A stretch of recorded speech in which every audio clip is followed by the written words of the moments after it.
Sí, licenciado. Muchas gracias. Entonces, si nos acordamos un poco de la clase pasada, que fue una clase que vimos después de varios fines de semana que no recibimos clases, al final de la clase mencioné un poco de la jurisdicción voluntaria. Posiblemente 2 minutos y mucho de jurisdicción voluntaria. Entonces, ahorita sí vamos a adentrarnos más en la jurisdicción voluntaria. Primero tenemos que irnos al Código Procesal Civil y Mercantil. En el artículo 401 nos estipula que la jurisdicción voluntaria comprende todos los actos en que por disposición de la ley o por solicitud de los interesados se requiera la intervención del juez, sin que esté promovida ni se promueva cuestión alguna entre determinadas partes. Por regla general, cuando hablamos de jurisdicción voluntaria, tenemos que referirnos a jurisdicción voluntaria judicial. Esa es la regla general. Jurisdicción voluntaria judicial. Pero sacamos algunas características propias de la jurisdicción voluntaria que son aplicables también al derecho notarial en esta definición del artículo 401.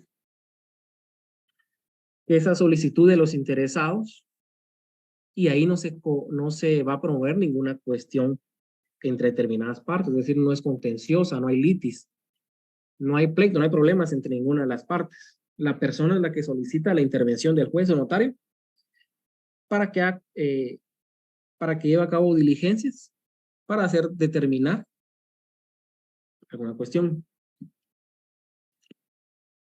La diferencia más grande que encontramos entre jurisdicción judicial, voluntaria judicial y notarial, es el número de asuntos que se pueden llevar en tal vía.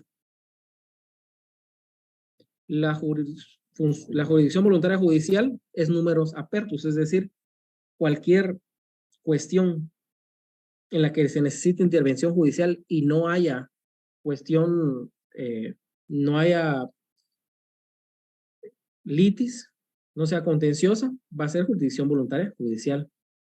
Ahora bien, la jurisdicción voluntaria notarial es números clausus, es decir, solo se pueden llevar aquellas diligencias que las leyes le facultan al notario. Entonces tenemos un marco de actividad mucho más reducido que la judicial. Y usted como notario tiene que tener muy en claro cuáles son aquellos procesos donde usted puede actuar como notario en jurisdicción voluntaria y cuáles no. Y cuáles solo pueden ser judiciales. Y cuando nos vamos a jurisdicción voluntaria judicial, usted puede actuar, pero ya no como notario, sino que como abogado. En cambio, en la jurisdicción voluntaria notarial, usted actúa como notario. ¿Y cuáles son los antecedentes de esta jurisdicción voluntaria? Aquí estamos hablando de notarial. Primero, la mora judicial.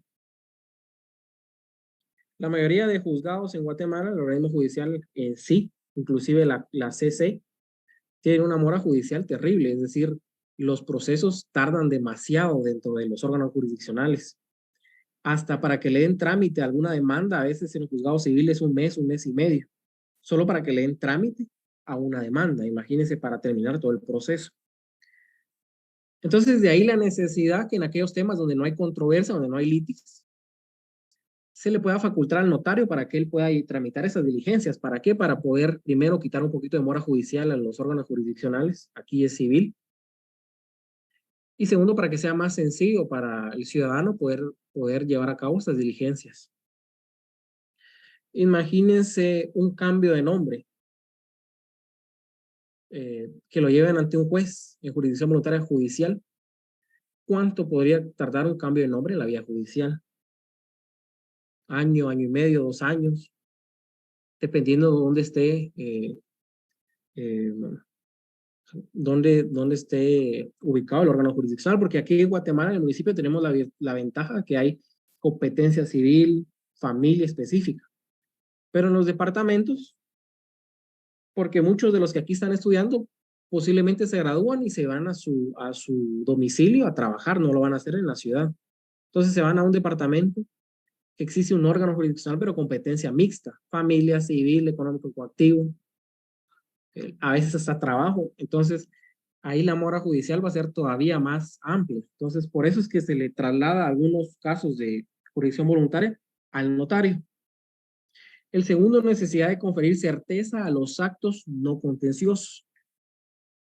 Si bien son actos no contenciosos, no significa que no tengan que ser analizados conforme a derecho.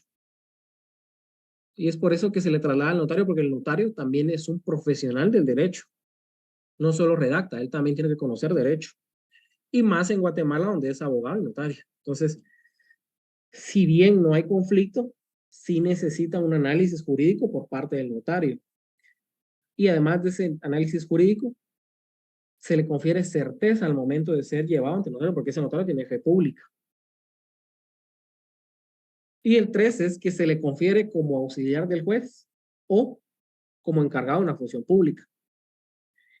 Y si bien el Código Procesal Civil y Mercantil regula que, bueno, no regula, se entiende que el notario es un auxiliar del juez, la razón del por qué se le da la facultad de poder tramitar asuntos de jurisdicción voluntaria no es porque sea auxiliar del juez, es porque es el encargado de una función pública. Tiene una notaría. Entonces el notario, por supuesto, no actúa como auxiliar del juez en jurisdicción voluntaria, actúa como profesional de derecho encargado de una función pública. Y aquí tenemos esta parte conducente de una apelación de un amparo que regula que el artículo 5 de la Ley de Tramitación Notarial de Asuntos de Jurisdicción Voluntaria regula. Esta ley es aplicable a todos los asuntos cuya tramitación notarial se permite en los siguientes artículos, sin perjuicio de que también puedan tramitarse ante notario los casos contemplados en el Código Procesal Civil y Mercantil. A su vez, el artículo 443 del Código Procesal Civil y Mercantil preceptúa en caso de haberse omitido alguna partida o circunstancia esencial de los registros civiles. En vista de las pruebas que se le presenten, y previa audiencia del Ministerio Público resolverá que se repare la omisión. Este es el expediente de apelación 163-2017 de la Corte de Constitucionalidad. Es una sentencia muy interesante. Primero porque el caso que resuelve lo que está haciendo es hacer una integración de la norma. Porque a veces a uno como estudiante le enseñan de que aquí está laboral, aquí está civil, aquí está penal. Y se lo enseñan como que cada rama del derecho o ciencia es muy separada de cada uno, pero no. Se integran. Por supuesto, unas más que otras, porque tienen integración. Entonces, en este caso, hace la integración del Código Procesal Civil y Mercantil y la Ley de Tramitación Natural de Asuntos de Jurisdicción Voluntaria. Entonces, si tienen la oportunidad de leer estas apelaciones, es muy interesante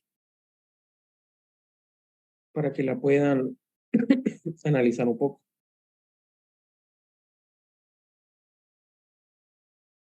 Y tenemos algunos principios. Estos principios son más académicos. Recuérdense que si bien estamos viendo jurisdicción voluntaria, todavía estamos dentro del derecho notarial. Entonces, por supuesto que se van a aplicar principios de derecho notarial,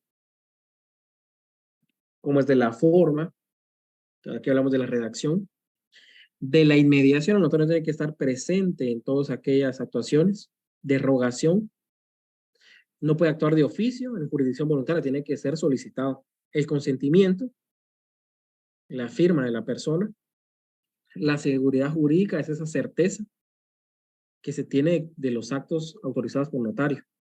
La autenticación, que hablamos de la firma y sello del notario. La fe pública, que es que se presume auténtico todo lo que autoriza un notario. Los documentos públicos autorizados por notario. Y de publicidad. Los actos del notario son públicos, salvo algunas excepciones, como ya vimos clases pasadas, el testamento, que no se le puede trasladar testimonio del testamento a los interesados cuando todavía vive el testador. Y también tenemos principios generales que informan la jurisdicción voluntaria. La escritura. Esta jurisdicción voluntaria es muy parecida a un proceso judicial civil y por lo tanto va a imperar la escritura como medio para terminar el proceso. Inmediación procesal, el notario tiene que estar presente, va muy encaminado al principio de inmediación. Dispositivo, este dispositivo, si ustedes miran procesal, civil por supuesto, es un principio elemental para el derecho civil como lo tenemos concebido actualmente, un ordinario. Las partes son las que promueven el proceso. Ellas son las que lo encaminan. En este caso, los requirientes, los solicitantes son los que tienen que hacer caminar el proceso sucesorio el proceso de jurisdicción voluntaria, mejor dicho. Por supuesto, el notario tiene que hacer sus diligencias, pero es siempre a solicitud del interesado, aunque el notario le va a asesorar cuál va a ser esa solicitud. Publicidad. Aquí les coloco publicidad, como lo regula el libro, porque hay muchas publicaciones, edictos en estos procesos de jurisdicción voluntaria. Y les coloco esta ley de avisos electrónicos que es de 2018, porque desde esa ley, cuando ustedes se encuentren en alguna norma que tienen que llevar a cabo publicaciones en el Diario de Centroamérica y en uno de mayor circulación, por esta ley ahora lo que se debe de entender es que es únicamente en el portal electrónico del Diario de Centroamérica, salvo, y tiene algunas salvedades, y lo que nos interesa es el cambio de nombre, ese se tiene que seguir publicando en el Diario de Centroamérica y otro de mayor circulación. Economía procesal, tanto económicamente como hablamos de economía a tiempo. Ante notario es más sencillo llevar a cabo mucho de estas diligencias voluntarias, porque no está cargado con la mayoría de procesos que tienen un órgano jurisdiccional. Y la sencillez, esta sencillez entre comillas, porque si bien la ley de tramitación notarial de asuntos de jurisdicción voluntaria pues nos habilita que la redacción de las resoluciones sea discrecional, eso no significa que no lleve ninguna forma. Siempre llevarán forma. Y aquí hablamos de principios fundamentales. Eso los encontramos regulados en la ley reguladora de la tramitación notarial de asuntos de jurisdicción voluntaria, decreto 57-77 del Congreso de la República. Está en el inicio de esta ley, en el capítulo único. Licenciado, disculpe la interrupción. Cuente. Es 5477. Sí, 54. 5477 es. Sí, disculpen, ahí vamos a hacer la corrección. Y gracias por la observación. Hablamos de consentimiento unánime. Aquí todas las personas que requieran su servicio para jurisdicción voluntaria tienen que estar de acuerdo, primero en dos cosas. La primera es que se va a llevar a cabo en la vía notarial y segundo, que va a ser ante sus servicios notariales. Son dos cosas. Y tienen que estar todos de acuerdo en llevarlo ante notario. Artículo 1. Para cualquier asunto de los contemplados en esta ley puede ser tramitado ante notario. Se requiere el consentimiento unánime de todos los interesados. Si alguna de las partes en cualquier momento de la tramitación manifestara oposición, el notario se abstendrá de seguir conociendo y remitirá el octavo al tribunal correspondiente. Esto puede suceder dos cosas. Que sí se opongan para que se lleve una vía judicial o lo que le van a pedir es que usted ya no lleve el proceso de jurisdicción voluntaria. Sus clientes ya no están de acuerdo en que usted tramite el proceso por X o Y motivo, ya no siente confianza con usted o cualquier motivo, y le solicitan el expediente para llevárselo a otro notario. Si ese es el caso, los clientes le tienen que pagar los honorarios que ya haya causado la tramitación. El problema aquí es que como no hay un arancel en jurisdicción voluntaria, usted como notario tiene que pactar los honorarios. Si es mediante contrato, mucho mejor para que después no vaya a tener esa problemática. Entonces, le tienen que cancelar ya los honorarios causados. Y además el otro profesional, el otro notario que va a hacerse cargo del proceso, tiene también como una cuestión moral hacia su colega, verificar que le hayan cancelado los honorarios. Eso es más una obligación moral que un tema legal. Y el otro tema es que ya no quieren que se lleve a cabo el procedimiento ante usted ni ante la vía notarial. En ese caso, solicitan a un juez que le solicite el expediente al notario. Entonces, la notificación que hace de que se oponen a la vía notarial es mediante juez. El segundo es actuaciones y resoluciones. Todas las actuaciones se harán constar en acta notarial, salvo las resoluciones que sean de redacción discrecional. No sé si fue en esta sección o en temprano, pero un compañero me decía que se les iba a trasladar minutas de algunas actas notariales como eran de matrimonio, de inventario. Yo les decía que sí, pero no les dije el momento. ¿Por qué? Porque lo voy a hacer en estos días. Les voy a trasladar dos tipos de actas notariales. Las actas notariales comunes, digamos, pero ese es como tema de acervo cultural para que ustedes tengan ahí las minutas y se den cuenta cómo funciona. Pero también previamente a la clase del sábado, tal vez el día jueves o viernes, uno de esos días, les voy a trasladar minutas de las actas ya de requerimiento, resoluciones de jurisdicción voluntaria de acuerdo al proceso que vamos a ver ese sábado, porque nos va a facilitar en demasía pues el aprendizaje de ese proceso que vamos a ver. Entonces, el día jueves o viernes les traslado dichas actas. ¿Y por qué hasta este momento les voy a trasladar las actas? Porque en este momento es que las miramos ya como una práctica. Aquí sí tenemos que practicar mucho actas notariales, porque en jurisdicción voluntaria la forma de tramitar el proceso es mediante actas y resoluciones. Las actas notariales las tenemos reguladas en el artículo 60 del Código Notarial, es decir, la forma y requisitos están regulados en el artículo 60. Además de lo regulado en el artículo 29 del Código Notarial, en lo que es aplicable. Entiéndase nombres generales. Y los ejemplos, actas de requerimiento, actas de referencia, los casos de testigo.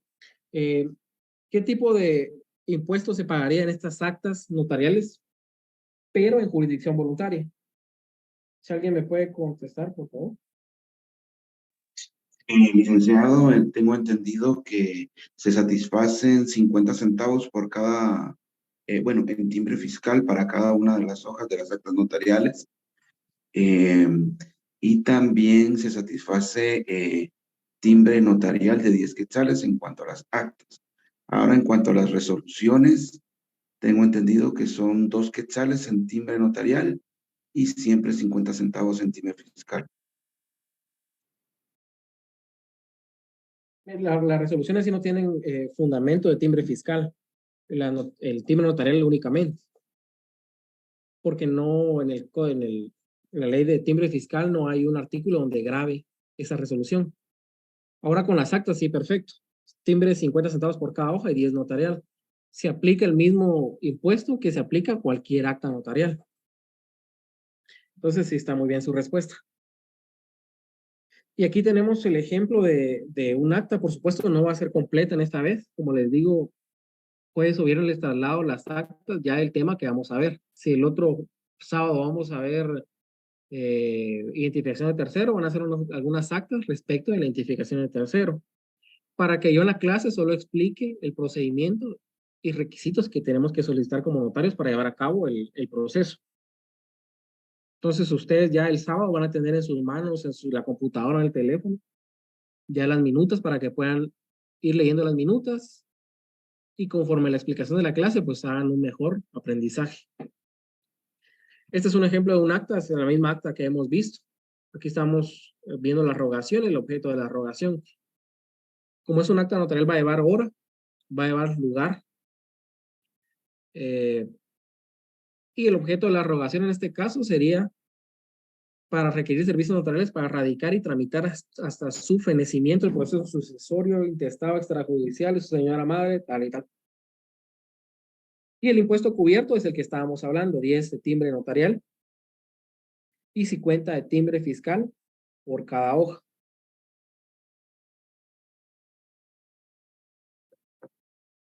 Y tenemos también que además de las actas también se trabaja por resoluciones. ¿Alguien me puede decir qué tipo de resoluciones existen en nuestra legislación? Hablando solo de la ley de organismo judicial, por supuesto. Decretos, autos y sentencias. Decretos, autos y sentencias. ¿Y cuál es la diferencia de esas resoluciones?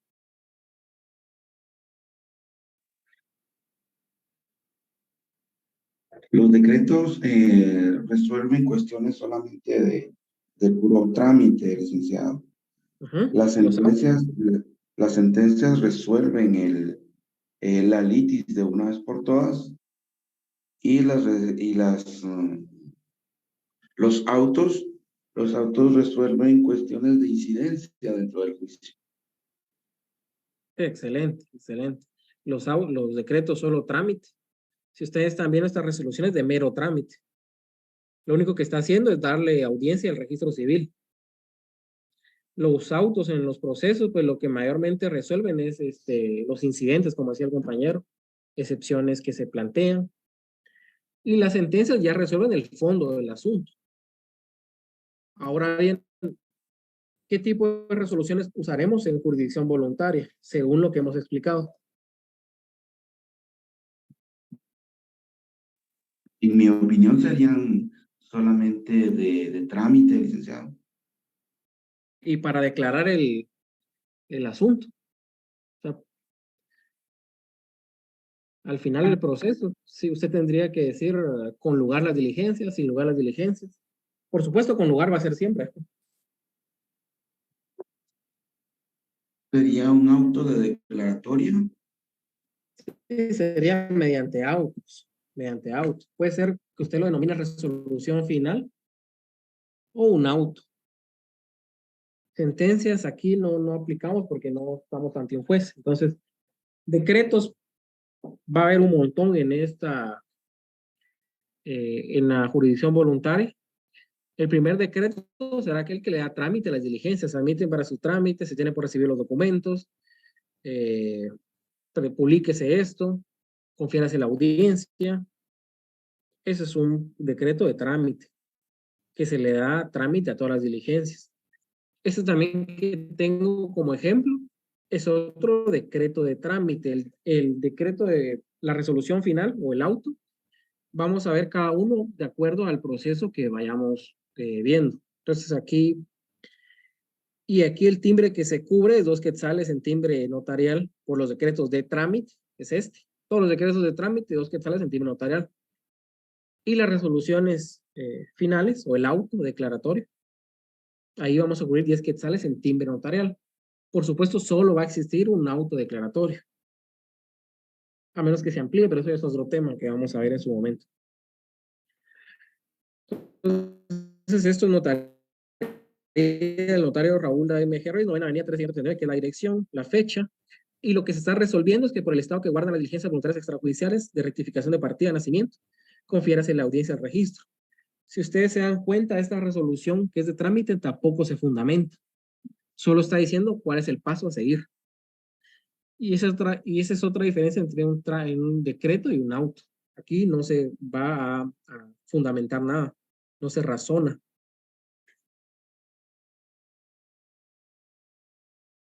Y también tenemos el principio de colaboración de las autoridades.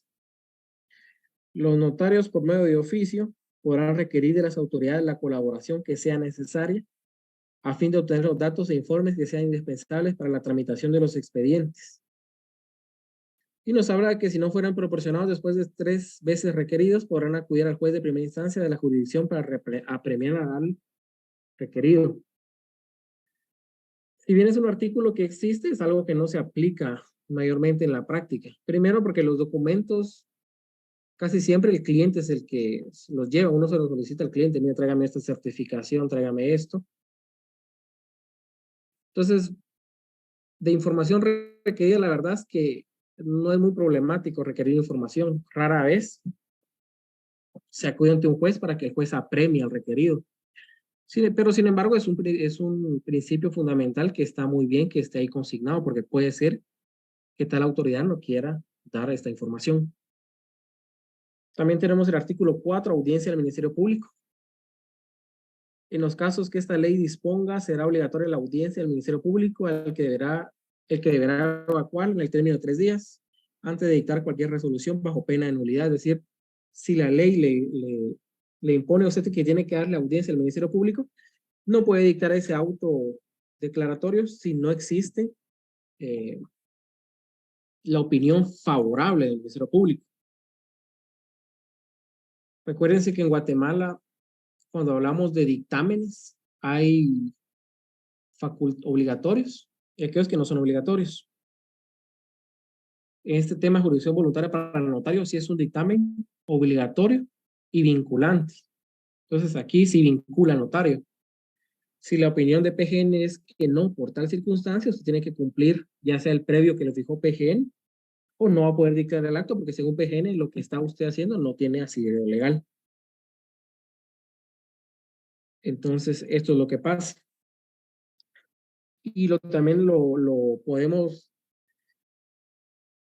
ver en el artículo 413, en el último párrafo, que regula, se dirá al Ministerio Público cuando la solicitud promovida afecta a los intereses públicos y cuando se refiere a personas incapaces o ausentes. Y también en la presentación, pues les establezco el artículo 20, el decreto 25/97 del Congreso de la República, el cual pues nos establece que cuando en una ley se esté hablando del Ministerio Público, se tiene que entender que es la Procuraduría General de la Nación, salvo en materia penal y constitucional. Entonces, si ustedes miran una ley que dice Ministerio Público, se entiende que es Procuraduría General de la Nación, a menos que hablemos de temas penales o constitucionales. Entonces, esa es la excepción de PGN. Entonces, esa audiencia PGN es obligatoria y el dictamen es vinculante y es obligatorio. Ámbito de aplicación de la ley y opción al trámite. Artículo 5. Esta ley es aplicable a todos los asuntos cuya tramitación notarial se permite en los siguientes artículos. Pero también los contemplados en el Código Procesal Civil y Mercantil. Y los interesados tienen opción de acogerse al trámite notarial o al judicial según lo estimen conveniente y para la recepción de los medios de publicación deben de observarse los requisitos que preceptúa el Código Procesal Civil y Mercantil. En cualquier momento la tramitación notarial puede convertirse en judicial o viceversa. Por supuesto, hablamos de que se puede convertir en viceversa, siempre que el notario tenga esa facultad de poder llevar ese procedimiento de jurisdicción voluntaria. En un momento se habló de que debería facultarse al notario poder llevar temas de jurisdicción voluntaria de divorcios voluntarios o titulación supletoria. La titulación supletoria es un poquito más complicada, pero el divorcio voluntario, colocándole algunos mecanismos de defensa, sí es muy plausible que la lleve a cabo el notario, los divorcios voluntarios. Tenemos países como Colombia, donde ya se lleva a cabo un divorcio voluntario. Y como en Guatemala tenemos esta costumbre de casi todas las leyes que tenemos actualmente vienen de Colombia. Aceptación de cargos, extinción de dominio, lavado de dinero. Son leyes que aplicaron primero en Colombia. Entonces, en algún momento me imagino que sí vamos a aplicar el divorcio voluntario. Compañero Edwin Florian, cuéntenme.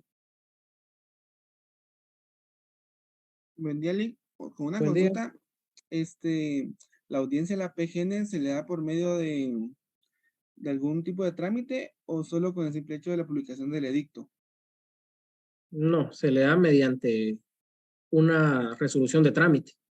La resolución del trámite del acta de requerimiento y de los testigos, ¿no?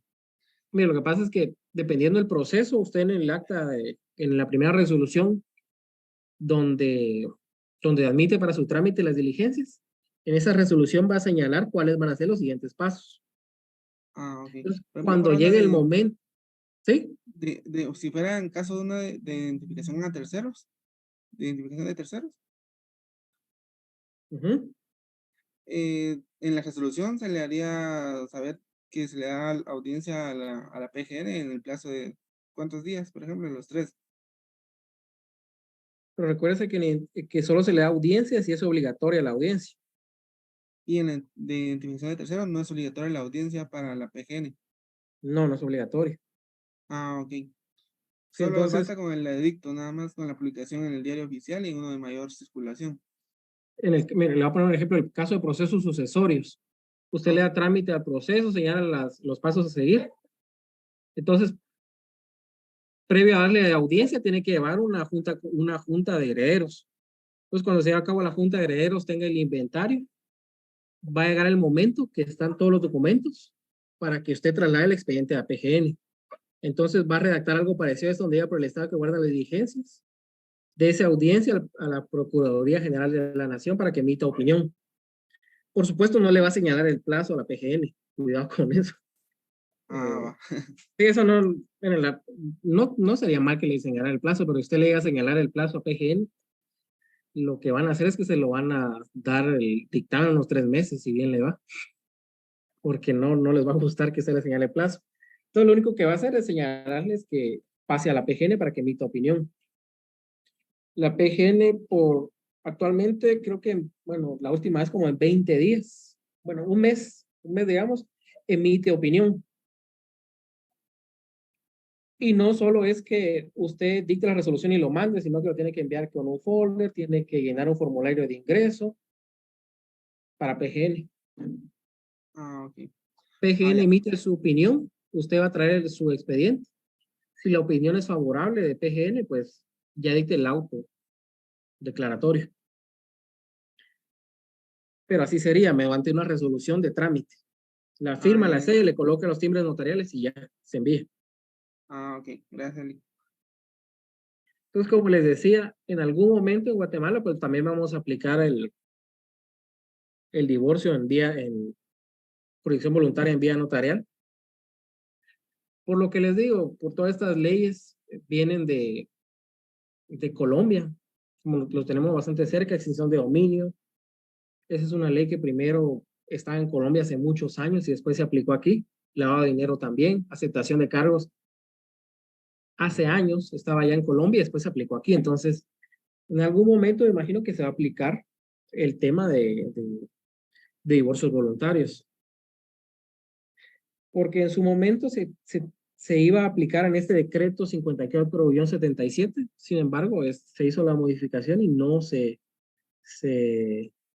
agregó el divorcio voluntario. Y ese divorcio voluntario tenía la particularidad que aunque el notario hacía todo el trámite, la sentencia sí la dictaba un juez. Entonces, si la sentencia la va a dictar un juez y todo el trámite se hace notarial, iba a ser casi lo mismo que sea judicial, la misma mora judicial, digamos. Entonces, si se le va a dar el trámite notario, tendría que ser, a mi criterio, todo el proceso. Y para salvaguardar, que ese es el problema, que lamentablemente hay muchos notarios que actúan mal. Y por eso mismo es que no se le tiene la confianza de darle un expediente de divorcio voluntario, porque puede ser que divorcie a una persona que ni siquiera está aquí en Guatemala, que ni siquiera está consciente de que se está divorciando. Según él, según los actas notariales, las 2 personas llegaron que se quieren divorciar, pero físicamente solo llegó una.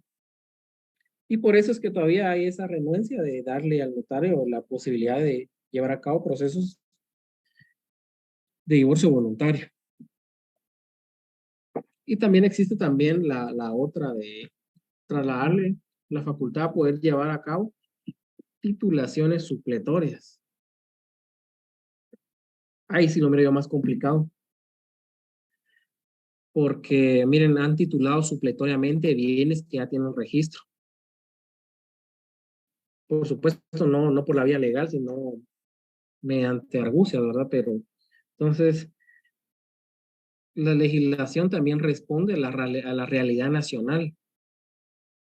Y lamentablemente el notario dentro de nuestra realidad nacional tiene muy mala fama.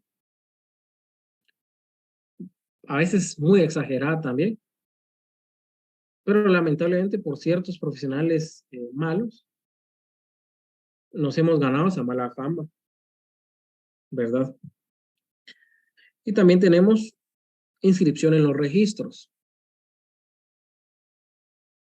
Todos estos procesos de jurisdicción voluntaria tienen que conllevar un fin, una finalidad. Y esa finalidad se va a hacer efectiva inscribiéndolos en los registros respectivos, ya sea RENAP, registro mercantil, registro de la propiedad, cualquier registro donde usted tenga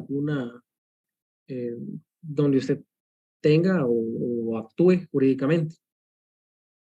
Normalmente se hace con una certificación de la resolución final, salvo en procesos sucesores como es el 497 del Código Procesal Civil y Mercantil, que ahí donde lo que regula es que tiene que extender un testimonio de las partes conducentes. En cambio, los demás procesos, lo que usted extiende es una certificación de la resolución final. ¿Qué es esto? El título que le puse certificación no es necesario, solo lo coloqué para que ustedes lo lean.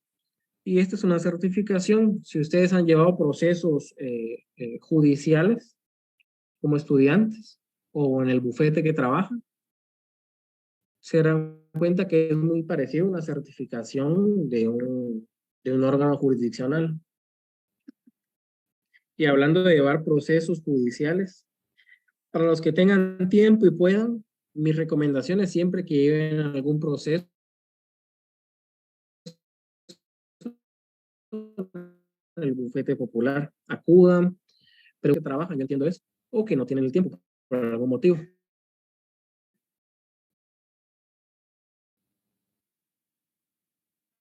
¿Se escucha todavía bien? Disculpen, es que me parece que tengo conexión débil de internet. Entrecortado. Pero hace ratos o hasta ahorita. Hará cosa de 5 segundos. Ah, muy bien. Ahorita sí se escucha bien. Sí, Luciano. El consejo que nos dio Ley del bufete popular no se le escuchó. Ah, muy bien. Lo que yo les digo es que si tienen tiempo y pueden, acudan al bufete popular y pidan llevar algún proceso. Tal vez en forma voluntaria, no para sacar constancias de EPS, sino en forma voluntaria, algún proceso. Es una buena forma, uno, de aprender cómo se lleva a cabo la práctica judicial y en primera persona, porque usted es el que va a redactar todo, usted es el que va a ir a hablar con el oficial. Entonces, si pueden, siempre lleven algún proceso judicial. Hay un montón de diversos voluntarios. Ahora que casi todo de familia es oral, está más sencillo todavía. Entonces, como consejo, si pueden, acudan al bufete popular y pidan llevar algún proceso judicial. Entonces, aquí tenemos la certificación. Reproduce una identificación de tercero, iniciadas por tal persona. Dicho auto fue dictado el 16 de junio del presente año y para la inscripción en las certificaciones de nacimiento, de función y de matrimonio correspondiente, extiendo la presente certificación en la ciudad de Guatemala el día 30 de junio de 2023. Y estas certificaciones o el testimonio de las partes conducentes se va a extender para poder hacer efectivo la declaratoria de la jurisdicción voluntaria. Y posteriormente a eso, el otro principio es de remisión al Archivo General de Protocolos. Esto para conservar el expediente de jurisdicción voluntaria. ¿Qué sucede? Primero, que la ley no le estipula un plazo para remitirlo. Entonces, como no le estipula un plazo, los notarios lo hacen a los años o directamente no lo hacen. O inclusive hay notarios que no saben que existe la obligación. Y de verdad es que no saben, uno les pregunta y les dicen, ¿me remitiste el expediente? No sabía que se había que remitir. Y si lo hacen. Es el artículo 7 de la ley de tramitación notarial de asuntos de jurisdicción voluntaria. Estos son los principios fundamentales de la jurisdicción voluntaria. Ahora los que vimos aquí son más principios doctrinarios, pero que tienen relación también porque estamos hablando de derecho notarial.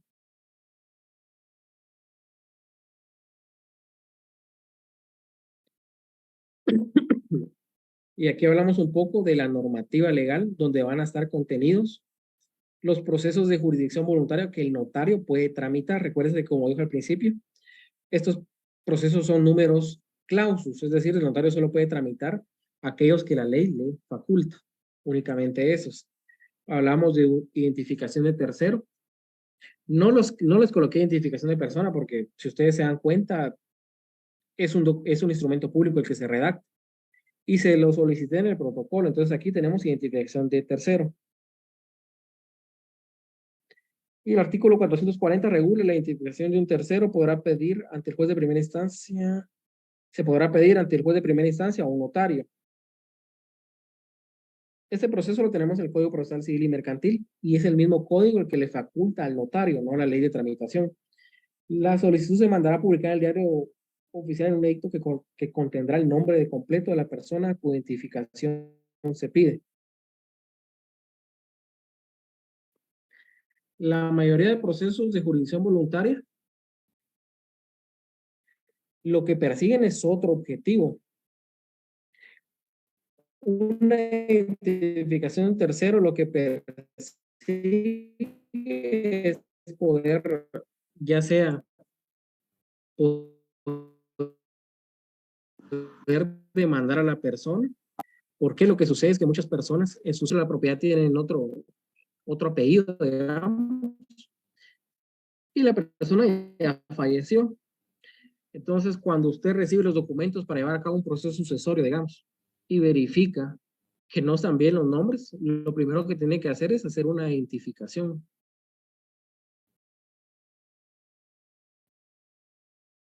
Y esto estoy viendo que está fallando un poco la señal. No sé por qué en este horario siempre es que me surgen más inconvenientes con la conexión, con otros temas. Ah, ¿se escucha bien? Se le está acabando el internet, Lick. ¿Se escucha bien o todavía entrecortado? Ahorita ya mejoró. Y qué raro, miren, y eso que Tigo es la mejor señal, supuestamente. Miren, lo que voy a hacer es que me voy a desconectar y me voy a conectar otra vez.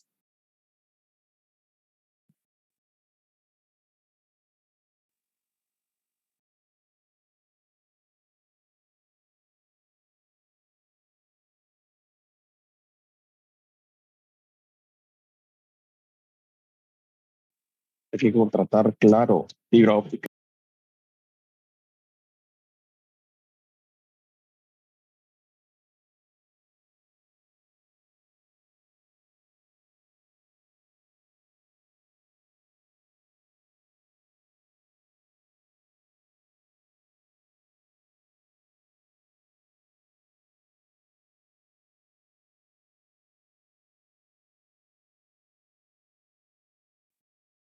El tema va a ser jurisdicción voluntaria, compañera. Ya mandaron la lista. Quiero decir la asistencia porque la lista no creo.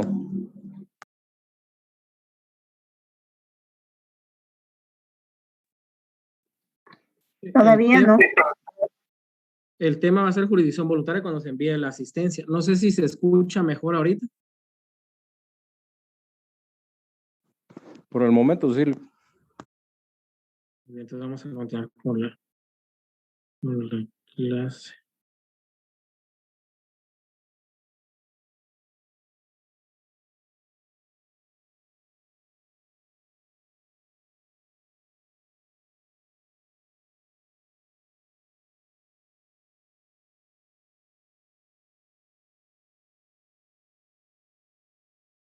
¿Se mira la presentación? Sí, Lick.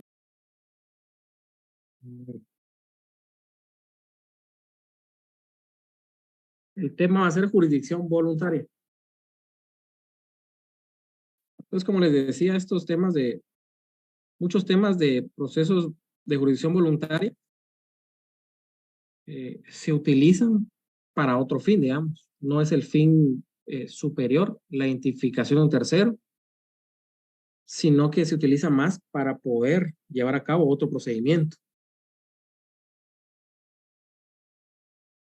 Tenemos identificación de tercero, en el caso de las personas fallecidas, o un tercero que siga vivo pero se quiere demandar. Y en el documento está mal el nombre escrito, no lo escriba bien, una identificación de tercero. Tenemos la subasta voluntaria, artículo 449. Y tenemos el proceso sucesorio extrajudicial. Aquí únicamente les puse sucesorio extrajudicial porque este capítulo incluye ya sea testamentario o intestado. Y tenemos el artículo 488. Las diligencias de proceso sucesorio extrajudicial se harán constar en actas notariales, principiando por la que haga constar el requerimiento hecho por los interesados, quienes presentarán al mismo tiempo los documentos a que alude el artículo 455. Cuando hablamos de jurisdicción ordinaria, judicial o contenciosa, mejor dicho, y hablábamos que para saber el proceso civil hay que conocer el proceso ordinario, en la jurisdicción voluntaria es aplicable muy bien al tema del proceso sucesorio. Si usted maneja bien el proceso sucesorio, ya sea testamentario o intestado, se le va a facilitar en demasía cualquier otro proceso. Porque el sucesorio es el que tiene mayores actuaciones y el más completo. Estas son las que tenemos regulados en el Código Procesal Civil y Mercantil. También tenemos los regulados en la Ley de Tramitación Notarial de Asuntos de Jurisdicción Voluntaria.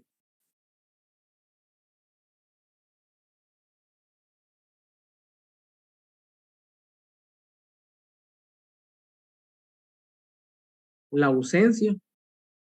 Que la ausencia en realidad es un trámite mixto porque el notario lo que hace es hacer unas publicaciones citando al ausente y si no se traslada el expediente al juez. Pero por supuesto lo vamos a ver ya más en mayor detalle. Y como les decía, al final muchos procesos de jurisdicción voluntaria lo que buscan es llegar a otro fin. Es un fin para lograr otro, es un medio, mejor dicho, para lograr otro fin. En caso de la ausencia, ¿qué es lo que se está buscando? Poder, en algún caso, en este caso, nombrarle un defensor judicial a la persona. ¿Para qué? Para poder demandarlo. Entonces, eso es lo que se busca con la ausencia. Aquella persona que se desconoce su paradero, no se ha sabido nada de él, se puede declarar ausente para que se le nombre defensor judicial y a ese defensor judicial se le demanda. Entonces, el fin de este procedimiento de jurisdicción voluntaria es que exista alguien para demandar. También tenemos la disposición y gravamen de bienes de menores incapaces o ausentes. Se lo subrayo así, porque es el título que le da la ley de tramitación a estas diligencias voluntarias. Sin embargo, sabemos que son cosas diferentes disponer o grabar, y sobre todo son un menor incapaz o ausente, son personas diferentes.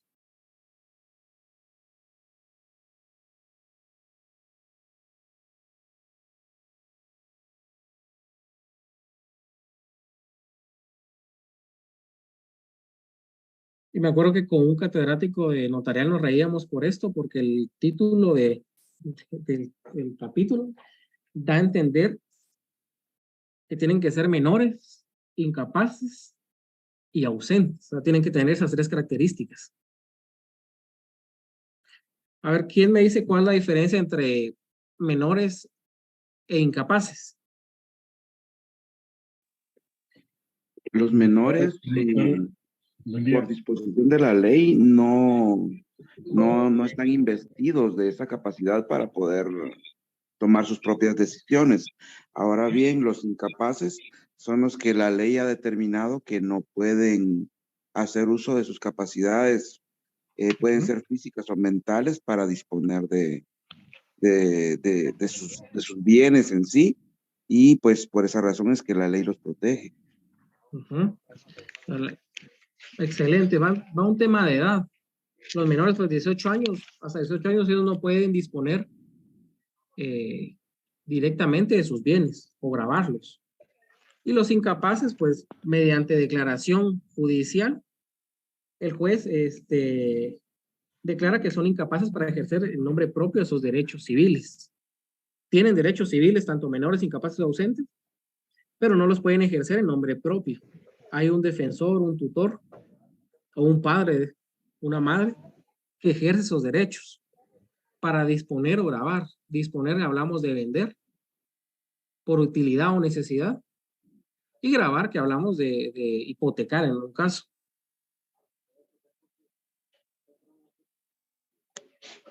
Pero la ley, pues el título del capítulo, pues de la forma que lo tiene redactado, pues habla de menores, incapaces y ausentes, o sea que tienen que tener las tres características. Sin embargo, ya cuando uno lee los artículos, pues ya se entiende que no es así. Tenemos reconocimiento de preñez o de parto.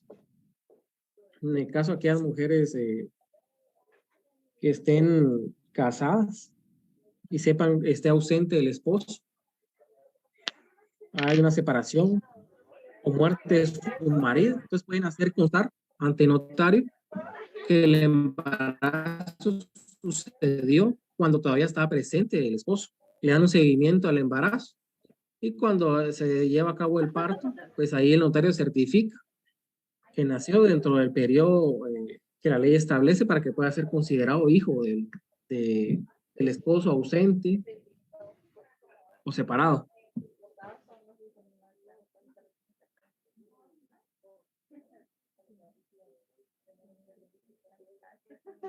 Y también tenemos solo el micrófono, por favor. También tenemos el cambio de nombre en el artículo 18. Aquí tenemos que entender que es el nombre de pila o el nombre patronímico, que es el apellido. Ustedes se pueden cambiar cualquiera de esos nombres. Su nombre propio de pila o el patronímico. Y lo que hacían muchas madres antes era que no querían al papá de los niños por algún tema, porque eran unos desobligados, porque los habían abandonado, porque directamente no les caía bien.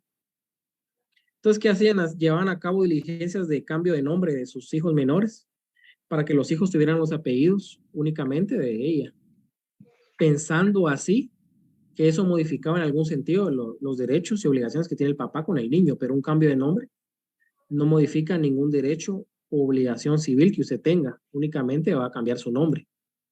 Pero lo que usted hizo antes del cambio de nombre, pues lo va a seguir teniendo ahí.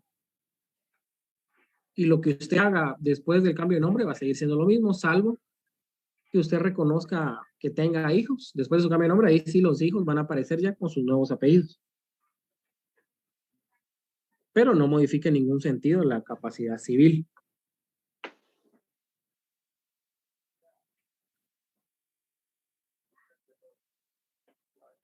También tenemos en el numeral 5 las partidas y actas del registro civil, que es artículo 21 y 23.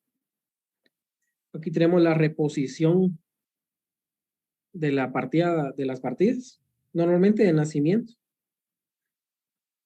Y cuando hay reposición se habla de los temas que sucedía mucho en los registros civiles de las municipalidades, que sí existe tal vez la partida de ese nacimiento, pero está dañada o se quemó.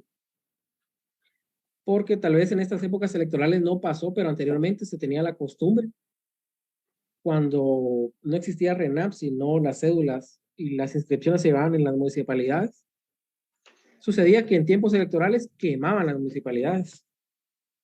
No sé por qué motivo, ¿verdad? Pero las quemaban.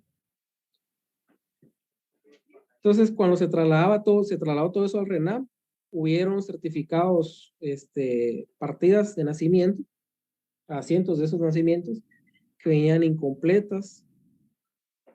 Entonces, la persona lo que tiene que hacer es reponer ese certificado de nacimiento. O reponer otra inscripción, puede ser el matrimonio, que se casó, inscribió su matrimonio en la municipalidad. Ese asiento también está incompleto, hay que reponerlo también. Y son temas que se van a llevar a cabo para otra finalidad. Puede ser que, y casi todo, porque la verdad es que casi todo lleva el proceso sucesorio, porque es en el tema de una reposición de partida, no le aparece el certificado de nacimiento de la persona fallecida. Entonces, si no existe el certificado, la PGN no va a dar un dictamen favorable, necesita el certificado de nacimiento. También tenemos la rectificación de partida. En el caso de que haya un error en la inscripción de nacimiento, inscribieron mal su fecha de nacimiento, el nombre de su papá no es el correcto. Entonces, implica modificación de ciertos derechos civiles si no está de acuerdo a la inscripción que se tuvo que hacer. Entonces, se rectifica la partida.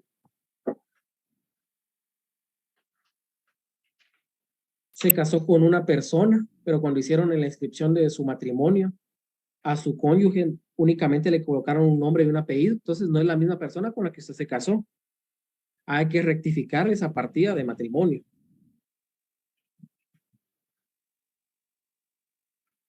Entonces, por eso les digo, estos procedimientos al final buscan otro fin. ¿Por qué se rectifica un certificado, una partida de matrimonio? Para poder llevar a cabo un divorcio en cierto caso. Porque no es lo mismo la persona que aparece ahí que con la que usted se casó. Y también tenemos el caso de asiento extemporáneo, este es de nacimiento. En estos temas de rectificación o reposición de partida, el RENAP ya está tomando parte y ya está llevando a cabo muchos de estos procedimientos en vía administrativa, lo que al final beneficia al ciudadano y también hasta cierto punto lo puede beneficiar a usted como abogado, porque tal vez usted piensa, nos están quitando el trabajo como notarios, pero no puede ser que esa rectificación lo único que hace es retrasar otro proceso. Entonces, si se lleva con vía administrativa es más rápido, como el caso de un asiento extemporáneo, que muchas veces no se inscriben a los niños, llegan hasta los 25 años de edad y no se les ha inscrito en el RENAP. ¿Qué hace el RENAP? Le pide constancias de bautismo, donde estudió, que lleve testigos, y mediante una declaración administrativa lleva a cabo el asiento extemporáneo de esa persona. Salvo el caso de mayores de 60 años, que ahí hay que hacerlo ya de forma notarial.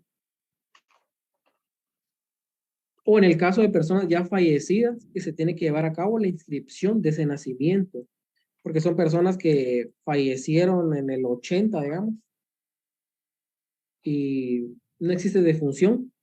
Lo único que existe es una constancia en el cementerio que la persona está ahí, pero no existe ni nacimiento ni defunción. Entonces, hay que hacer la inscripción de nacimiento y posteriormente la defunción. Entonces, todo eso implica asuntos de jurisdicción voluntaria. Y como yo les decía, tal vez no busca ese fin, sino llevar a cabo otro proceso. También tenemos el de determinación de la edad, pero esta determinación de la edad también es para personas que no se ha llevado a cabo el asiento de su nacimiento, va de la mano con un asiento de nacimiento. ¿Por qué? Porque puede haber una persona que tenga 70 años, no se sabe nada de cuándo nació, lo primero que hay que hacer es determinar la edad, determinar más o menos la fecha en que nació para poder inscribir el nacimiento. Eso lo tenemos en el artículo 22. En el numeral 7 también tenemos el patrimonio familiar, que la verdad de la forma que está redactado ya es muy difícil llevar a cabo un patrimonio familiar por la cuantía económica, que son, si no sé mal, 100,000 o 150,000, que no sobrepase el bien. Entonces, ya es bien complicado constituir un patrimonio familiar si no es estatal. Y lo que busca al final de cuentas es proteger los bienes del núcleo de la familia para que no puedan ser vendidos, grabados.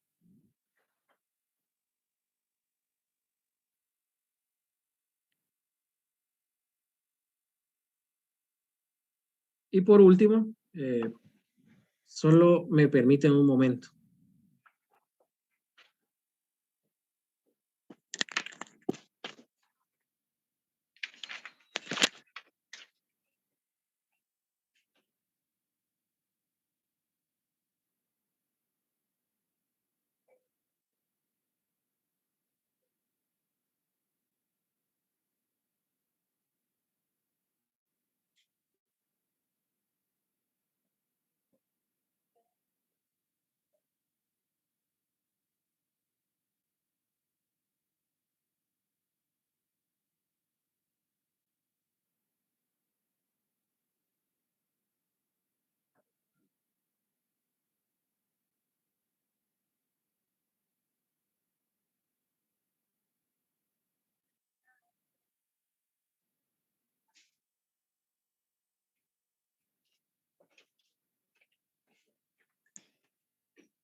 Ahí está, disculpen, ya regresé.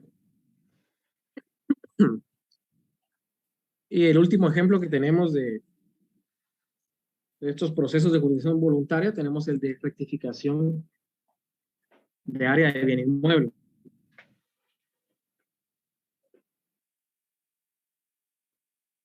¿Esto cuándo sucede? Pues sucede cuando usted tiene una propiedad inmueble y físicamente lo que usted tiene de propiedad de extensión es unos 5.000 metros, 6.000 metros.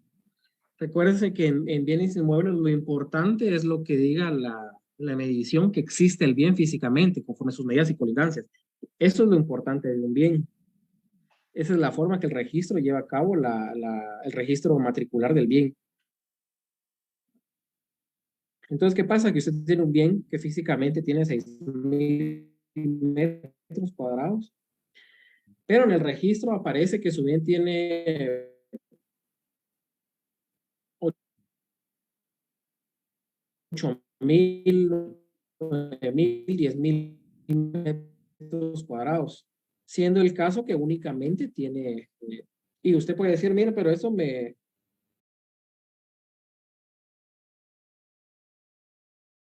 el tema es jurisdicción voluntaria, pero les puede decir, miren, pero eso me beneficia, ¿no? Porque usted físicamente tiene 5.000 y en el registro dice que tiene 8.000. Y en realidad lo que está pasando es que le va a perjudicar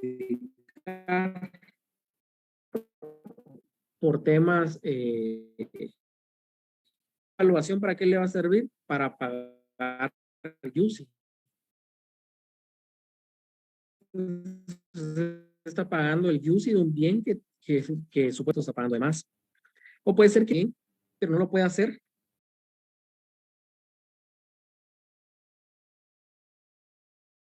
Vamos a ver esto.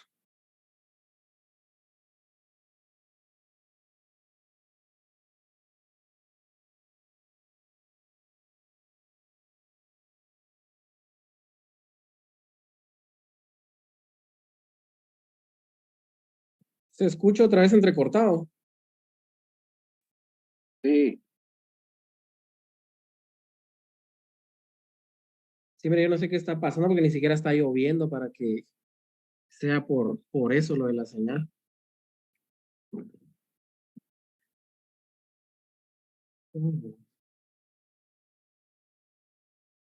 Entonces vamos a tratar de dar lo mayor posible aquí y si sigue así, pues no puedo seguir dando la clase.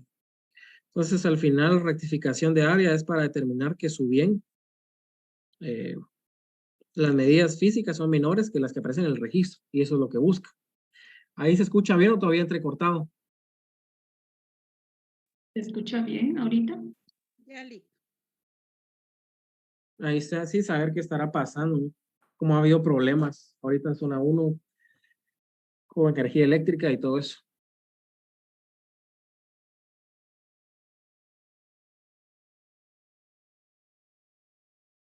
Entonces, si se escucha bien lo que esta clase pues vimos, solo son cuestiones generales de jurisdicción voluntaria.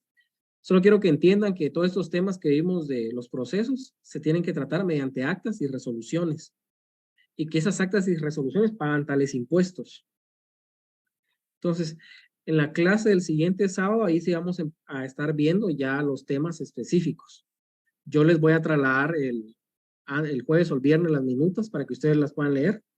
Y en la clase miramos procedimientos, requisitos que vamos a pedir como notarios para los clientes, cuál es este paso, para que sea más fácil el entendimiento.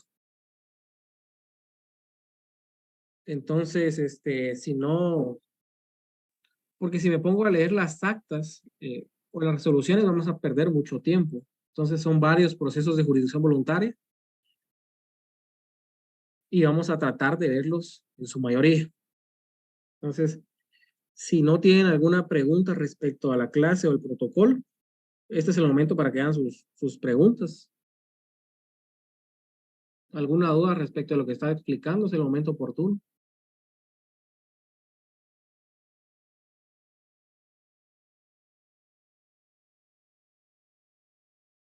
A ver, Catherine, por favor. Rick, perdone, yo quizás voy a redundar un poquito en lo que usted ya había hablado al inicio de la clase, pero no recibí los primeros minutos. Me incorporé como a las 25. Pero mi pregunta es, yo tengo hojas de español de unas que son verdes y tengo un machote de unas hojas de protocolo.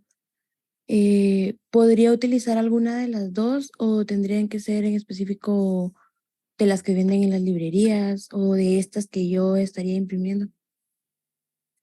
Mire, el papel español lo puede utilizar, ese es el que se le solicita, pero si usted tiene de esas hojas que parecen protocolo, que son como para estudiantes, las puede utilizar. No hay ningún problema. Gracias. Perdón, otra pregunta, la última. Bueno, Les tengo que agregar los timbres que se solicitan en cada acta. mire, lo obligatorio es Es que sí. en la razón usted coloque cuál es el impuesto que está cubriendo y la forma de cubrirlo, ya sea de claraguate, mediante especies fiscales. Ahora, si le va a colocar las estampillas recortadas, perfecto, no hay ningún problema. Ah, va, está bien entonces. Gracias, Lick. Para servir. Perdón, Lick, una consulta. Cuenta. Aquí habla en el trabajo del protocolo, habla de una segunda parte. Ajá. O sea, ese es otro trabajo adicional, Lick.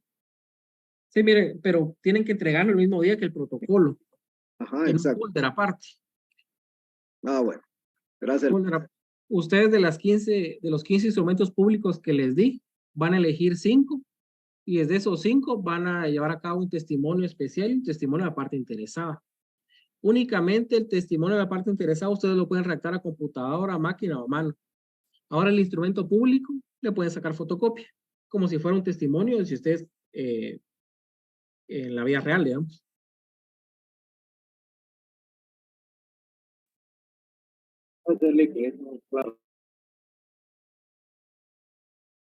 No sé si preguntó alguien más, no lo escuché.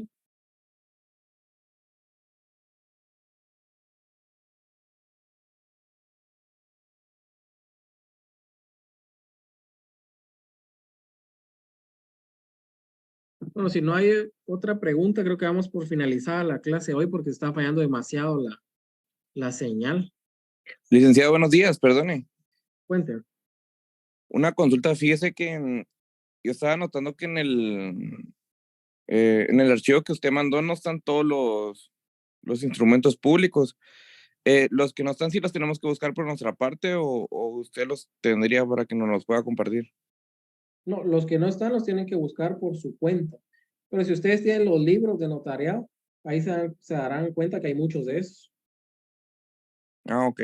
Listo. Muchas gracias, Eric. Para servirle. Siempre redacten de la manera más sencilla posible, siempre que cumplan con requisitos. Y por eso les coloqué muchos de esos ejemplos, porque muchos de esos son muy específicos, van al grano, no se extienden demasiado.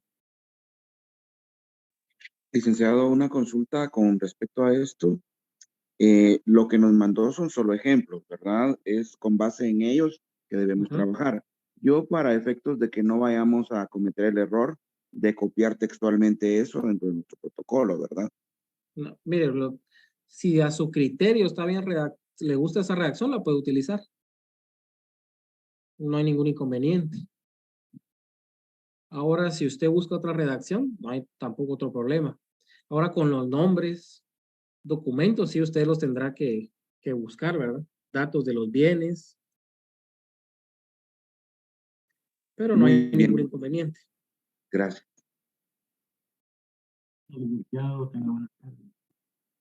Cuénteme. Ok, muchas gracias por su cátedra, licenciado, muy amable. Muchas gracias a usted también ahí por la atención.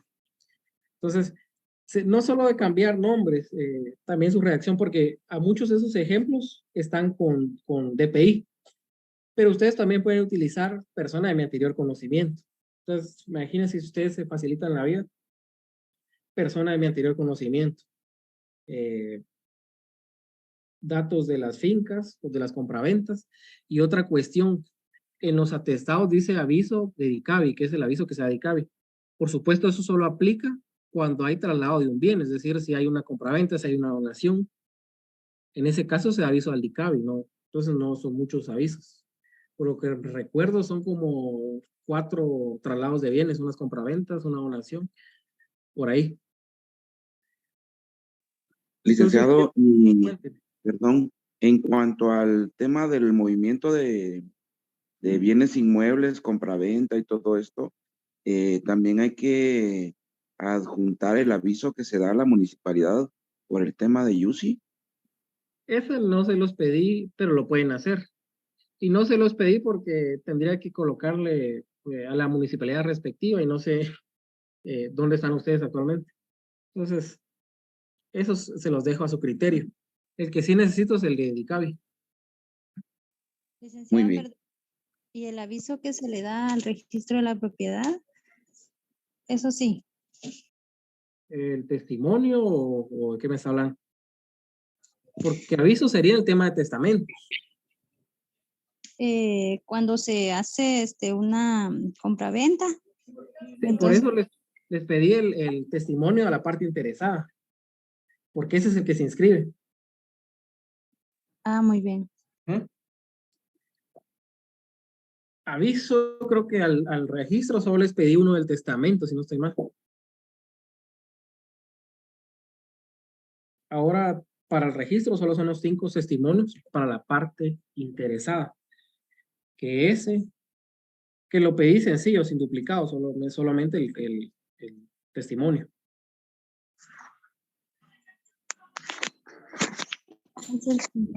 Y pueden ser cualquiera de los 5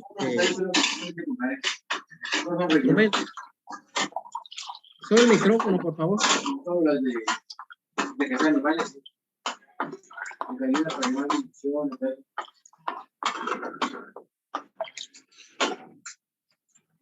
Licenciado, buenos días, con una consulta. Cuéntenme. Por lo que entiendo de lo que hay que hacer el protocolo, entonces solo hay que redactar lo que usted nos solicitó, no todo el proceso de hacer todo lo que lleva, por ejemplo, que se va a ir a dar, por ejemplo, en un proceso sucesorio intestado que se le solicita avisos y todo eso, o sea, no se hace todo el procedimiento, entonces. Mire, lo que pasa es que como solo estamos viendo ahorita protocolo, solo la compañera que tiene encendido el micrófono, por favor. No sé quién será. Y como volví a entrar, no la puedo silenciar. Sandra. Entonces, Disculpe, ya lo quité, disculpe. no mire, el tema de protocolo, en 5 sí va a ser el procedimiento, porque va a tener que redactar, extender el testimonio especial, extender el testimonio a la parte interesada, que serían las obligaciones posteriores. De esa parte sí, pero de los 15, era esa mi duda, de los 15 de que hay que redactar no es todo el proceso en sí. No, solo va a elegir 5 de esos. Pero los 15 sí o sí hay que redactarlos, ¿verdad, Lick? Sí, eso sí, los 15 se redactan y de esos 15 usted elige 5 para hacer el testimonio especial, la parte interesada de esos instrumentos públicos. Ah, ya. Y ya el resto, el restante de los 15, ya solo se hace lo que usted está solicitando, no todo el La proceso, ¿verdad? Sí, pero de los 15 va a tener que constar el testimonio, bueno, no de los 15, de los que corresponda el testimonio, el, la constancia que presentó el testimonio especial. Eso sí es obligatorio, de los que corresponda. Ah, ya. Gracias. Sí, eso sí. Ahora testimonio especial solo de 5.